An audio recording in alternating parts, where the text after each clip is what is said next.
W tym filmie pokażemy, jak prawidłowo napełnić spomba różnymi rodzajami zanęty. Pokażemy, dlaczego spomb się otwiera i jak to naprawić. Jak nęcić na maksymalną odległość i z największą precyzją.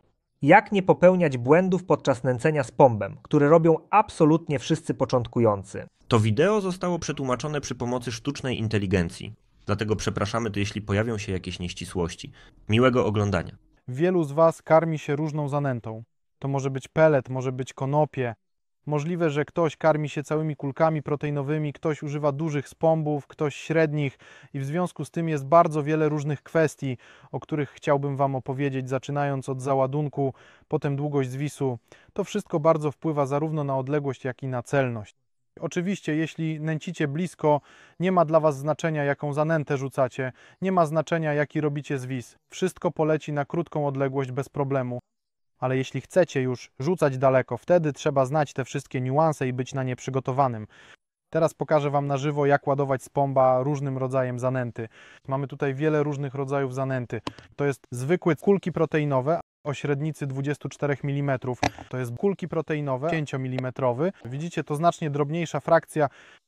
Jest też miks pelletów. No i oczywiście nie może zabraknąć konopi. Ale zanim zaczniemy ładować nasze spomby, chciałbym powiedzieć o nich kilka słów. Występują one w różnych rozmiarach. W tej chwili trzymam w rękach duży i średni. Jest jeszcze mini spomb, ale jest on bardzo mały i praktycznie nikt z niego nie korzysta. Mieści się tam bardzo mało zanęty, przez co jest bardzo lekki i nigdzie nie leci. Jest jeszcze spomb MIDI X, to coś pomiędzy zwykłym średnim spombem a dużym spombem, ale z własnej praktyki, z własnego doświadczenia nie korzystam z niego. Wyjaśnię dlaczego. Po pierwsze, nie ma on lepszych właściwości lotnych niż zwykły średni spomb. Po drugie, nie mieści się w nim aż tyle więcej zanęty niż w zwykłym średnim. W związku z tym nie ma sensu używać go na jakiejś super dalekiej odległości. Jeśli muszę rzucać gdzieś za horyzont, czyli na odległość około 165-170 metrów, zawsze używam średniego spomba.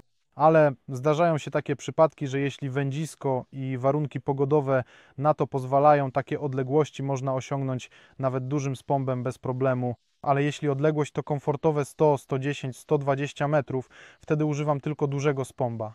Dzięki niemu można podać większą ilość zanęty, a co za tym idzie, szybciej rozrzucić tę samą ilość zanęty i nie tracić dużo czasu na nęcenie. Ale przy nęceniu dużym spombem jest jeden niuans, który czasami jest bardzo ważny. Chodzi o to, że bardzo mocno uderza o wodę. W związku z tym przy upadku wydaje bardzo głośny dźwięk, który może odstraszać ryby, ale to zupełnie osobny temat, być może nawet na osobny film. Dlatego jeśli będziecie zainteresowani, koniecznie piszcie, zostawiajcie komentarze, a my nagramy na ten temat osobny film. Przejdźmy do obciążenia naszego spomba.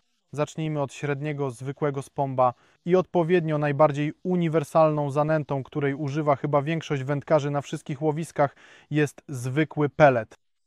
Pellet z paczki jest u nas suchy. Odpowiednio im suchszy pellet, tym jest lżejszy. Im lżejszy pellet, tym więcej trzeba go nasypać do spomba, żeby gdzieś doleciał. W naszym przypadku to jest nawilżony pellet. Tutaj tak naprawdę nie chodzi o to, czy jest nawilżony, czy nie. Teraz po prostu chcę Wam pokazać i opowiedzieć, jak go ładuję. Możecie zobaczyć, że nasz pellet jest różnofrakcyjny. Są tam większe frakcje i mniejsze frakcje. I właśnie przez te mniejsze frakcje trzeba bardzo uważnie ładować nasz spomb. Niestety nie mam teraz łopatki. Jak zawsze jesteśmy przygotowani do nagrywania wideo, więc będę używał najbardziej uniwersalnej łopatki prawej ręki. Widzicie, większość ludzi ładuje spomb maksymalnie jak tylko się da. Mniej więcej w ten sposób, nawet jeśli mają łopatkę. I możecie zobaczyć, że u mnie na przykład w spombie, tam gdzie jest przycisk, mniejszy pellet o mniejszej średnicy tam się dostał. I odpowiednio to już jest główny problem, ponieważ jak widzicie, im drobniejsza frakcja, tym więcej tej frakcji dostaje się między części spomba. Odpowiednio zarówno tutaj, jak i tutaj. Widzicie, że tutaj nie przylega to do siebie szczelnie i odpowiednio podczas lotu będzie się tu dostawać powietrze, a przy mocnych rzutach spomb po prostu się otworzy. No i dodatkowo, jak już mówiłem, do przycisku dostał się drobny pellet i przy mocnych rzutach po prostu będzie on otwierał ten przycisk, przez co nie będziecie mogli prawidłowo nęcić punktu. Dlatego nigdy nie wkładam takiej ilości zanęty do spomba. A więc jak to zwykle u mnie wygląda? Napełniam połowę tego spomba. Jedną połowę napełniam, dokładnie sprawdzam, czy nigdzie nie ma żadnych drobnych cząstek. Jeśli nagle zauważycie, że do przycisków dostały się drobne cząstki i nie możecie ich samodzielnie usunąć, po prostu wysypcie zawartość spomba. Tego spomba wrzucamy do wody. Nie będę teraz rzucał, żeby nie tracić czasu. Spomb się płucze i zaczynamy procedurę od nowa. Napełniliśmy połowę spomba, upewniliśmy się, że nigdzie nic nie przeszkadza, nic nie blokuje. Zamknęliśmy. Jak możecie zobaczyć, teraz części spomba ściśle do siebie przylegają. No i najważniejsza czynność, którą trzeba wykonać po załadowaniu, to potrząsnąć. 1-2 razy wystarczy. Co się wtedy dzieje? Cała zanęta ściśle przylega do dolnej części i dzięki temu spomb jest równomiernie załadowany. Możesz teraz pokazać, jak teraz otworzę. Po tym jak potrząsnęliśmy, widzicie, jak zanęta równomiernie rozłożyła się w dolnej części. Przy takim załadunku spomb będzie miał najlepszą aerodynamikę, a co za tym idzie, poleci zarówno precyzyjnie, jak i daleko. No cóż, teraz proponuję wykonać rzut. Spomb jest załadowany peletem. Stoimy na dole, na brzegu. Nie będziemy rzucać w idealnych warunkach z góry. Wszystko tak jak naprawdę na rybach. Dopasowujemy zwis do warunków naszego brzegu, jak już mówiłem. Będzie on u mnie trochę krótszy niż zwykle. I wykonujemy rzut.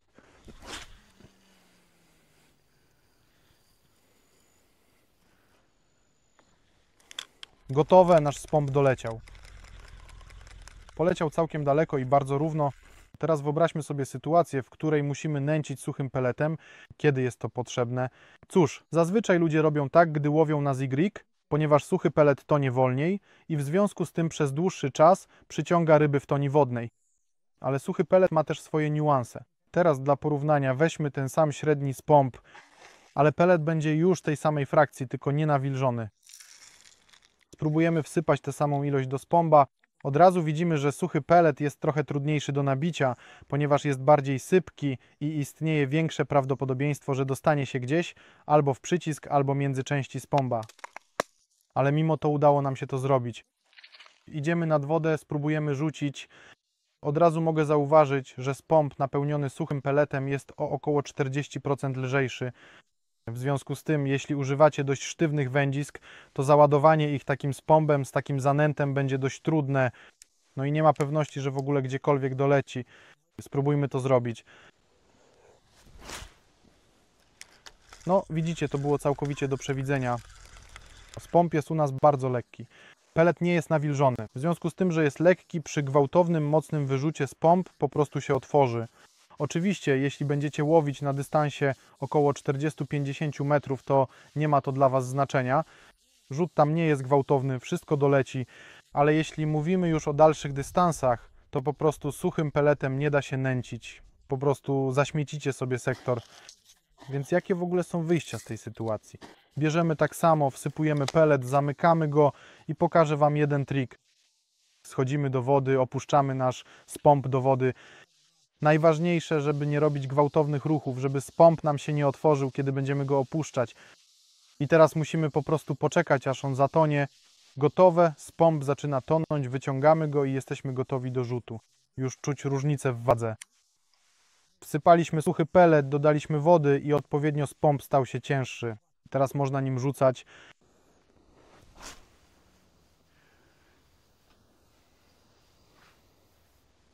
Jak widzicie, spomb z suchym peletem poleciał dość równo i dość daleko. Dlatego można korzystać z takiego lifehacka. Możecie powiedzieć, że przecież i tak namoczyłeś pelet, ale to nie tak. Kiedy moczycie pelet i czekacie, on wchłania wodę, staje się cięższy i zaczyna działać inaczej. A tutaj, jak to zrobiliśmy? Po prostu wsypaliśmy suchy pelet do spomba, polaliśmy go trochę wodą z góry i on po prostu nie zdążył wchłonąć tej wody, ale mimo to zwiększył swoją wagę i normalnie doleciał do naszego punktu. A teraz przejdźmy do jeszcze jednej zanęty, której ludzie używają najczęściej i najchętniej. To jest konopie. W naszym przypadku to konserwowane konopie Bounty. Widzicie, mamy je w takich małych puszkach. Wzięliśmy je, bo w zasadzie będzie nam wygodnie pokazać Wam, jak ładować spomby i jak je rzucać. Ale mamy też większe puszki, więc możecie z nich korzystać. To bardzo wygodne, nie trzeba nic gotować. Przyjeżdżacie, otwieracie, wrzucacie i łowicie.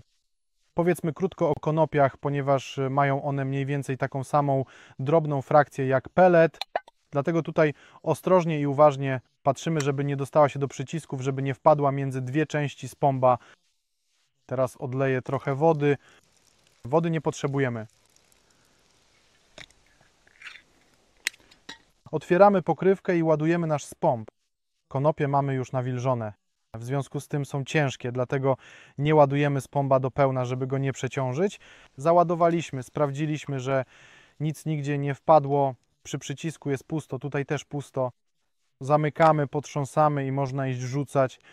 Jeśli przypadkiem nęcicie dużym spombem, miejcie na uwadze, że konopie, jak już mówiłem, są bardzo ciężkie, dlatego nie należy ładować spomba do pełna, a dokładniej nie należy całkowicie napełniać go konopiami.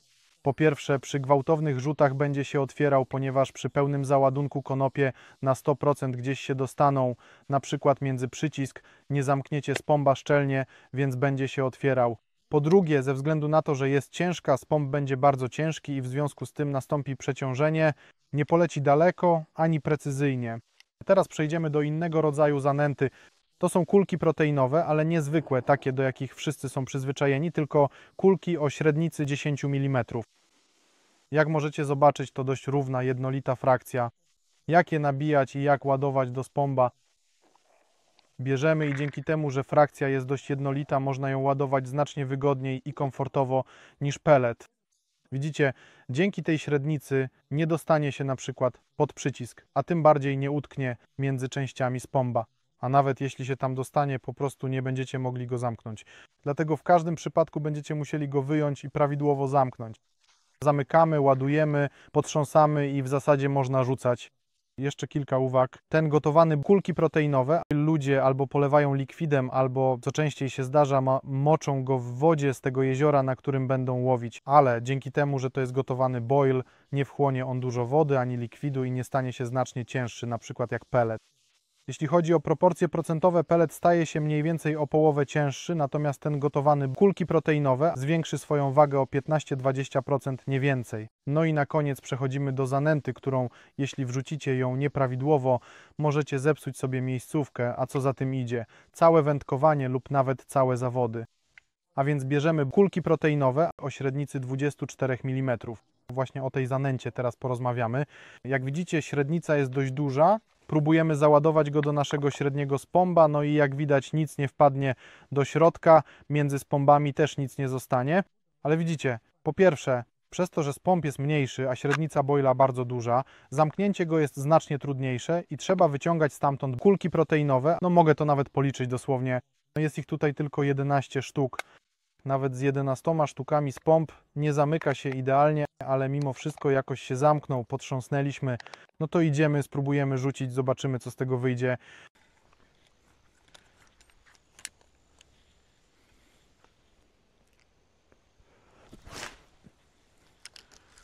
W zasadzie wyszło dokładnie to, czego się spodziewałem, ale tutaj właśnie na tym można zatrzymać się bardziej szczegółowo, ponieważ jeśli pamiętacie, na początku pokazywałem Wam, jak suchy pelet otwiera się i spada przy brzegu. To nie jest globalny problem, ponieważ jest drobna ryba, która zje ten pelet i tak rozpuści się w ciągu kilku godzin i go nie będzie.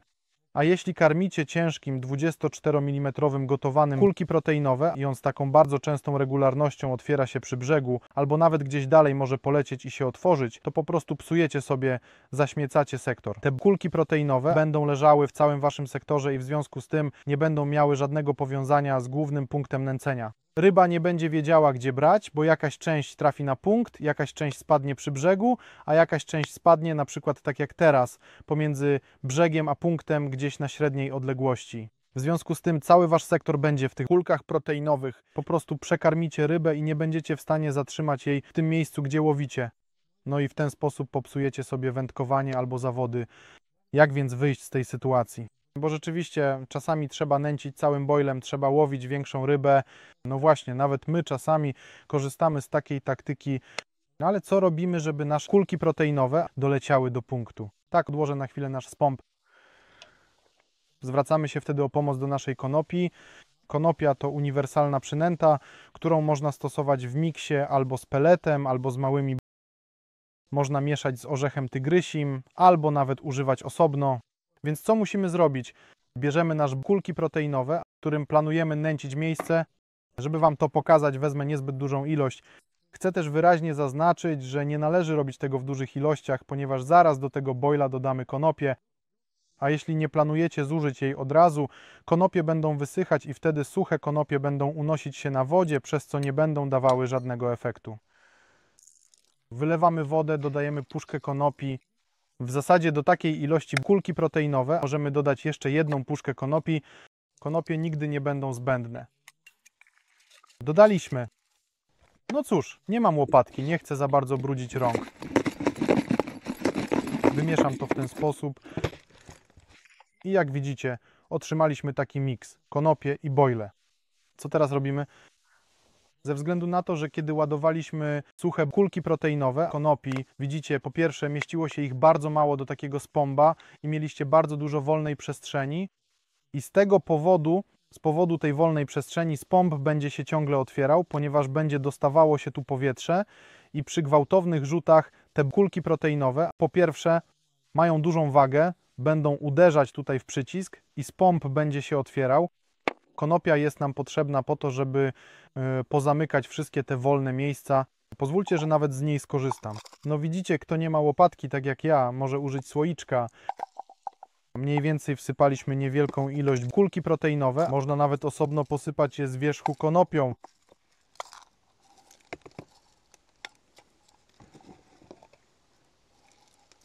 Jak widzicie, na dole mamy bojle, a całą wolną przestrzeń na górze wypełniła konopia.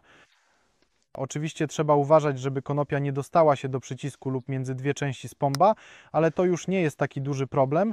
Gotowe, załadowane. Po pierwsze, nasz spomb stał się cięższy, w związku z tym będzie można rzucać nim dalej. No i całą wolną przestrzeń wypełniliśmy konopią. Teraz nasz spomb nie powinien się otwierać.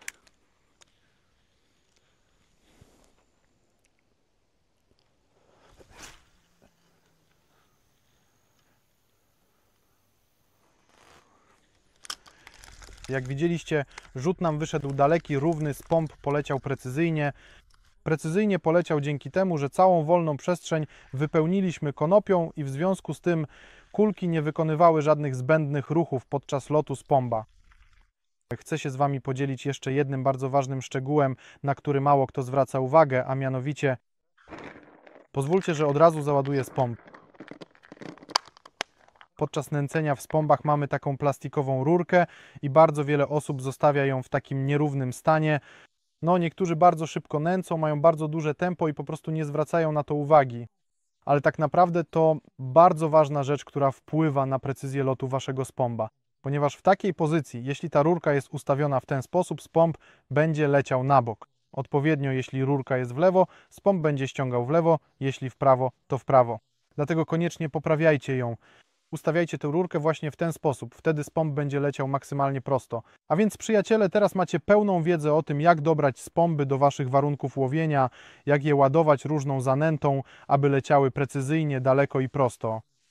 Na naszym kanale znajdziecie wiele różnych filmów na różne tematy, jak łowić na kulki proteinowe, jak łowić na flat, jak łowić na stick oraz jak wiązać różne przypony do różnych warunków łowienia. Dlatego klikajcie w link, wybierajcie i oglądajcie filmy, które Was interesują. Nie zapomnijcie również zasubskrybować i włączyć powiadomień, aby nie przegapić nowych filmów.